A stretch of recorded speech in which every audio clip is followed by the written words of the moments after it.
The allure of the elite trio's social power looms large at Chicago High, but beneath the surface, the impact of their behavior casts a shadow over Natalie's conscience.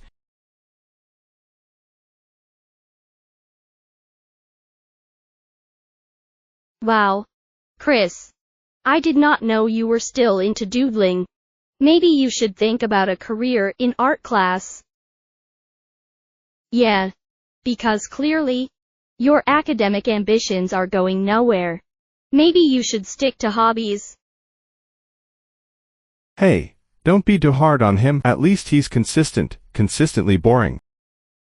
Chris stands there, his face flushed with embarrassment.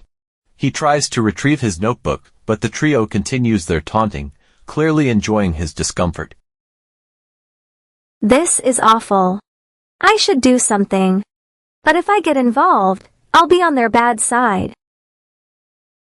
Natalie's inner turmoil is palpable. She helps Chris to pick up his notebook.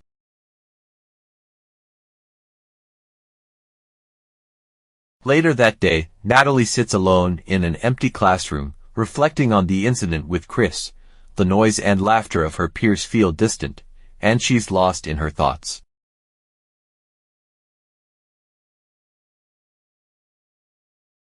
Hey, Natalie, you seem a bit off today. Everything all right? Professor Thompson. I saw something today that really bothered me. Emily, Sophie, and Max were making fun of Chris. They were so cruel, and I didn't do anything to help him. I feel awful about it.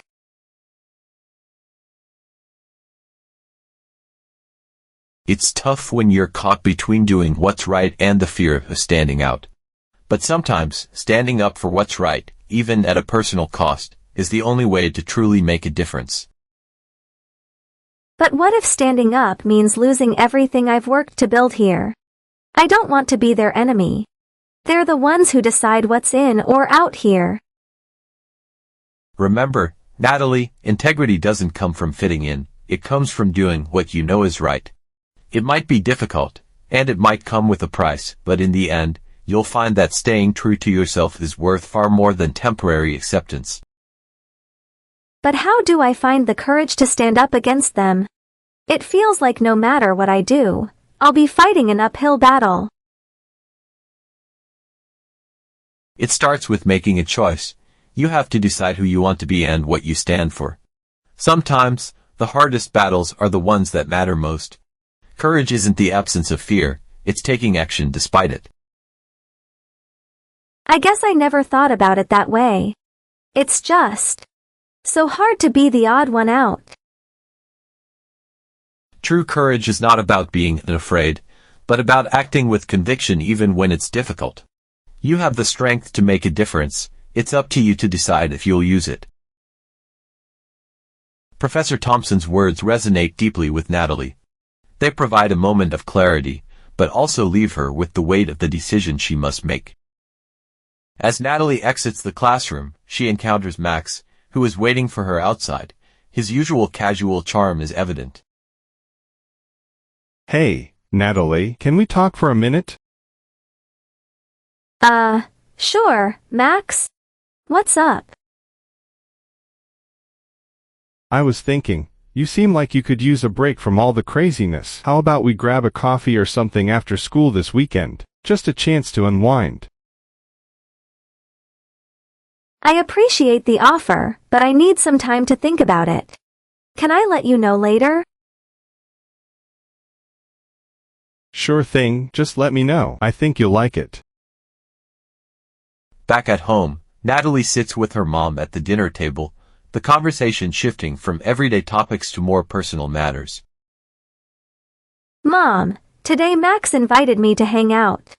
He wants to grab coffee or something. I don't know what to do. Max? You mean the one from the elite trio? How do you feel about him?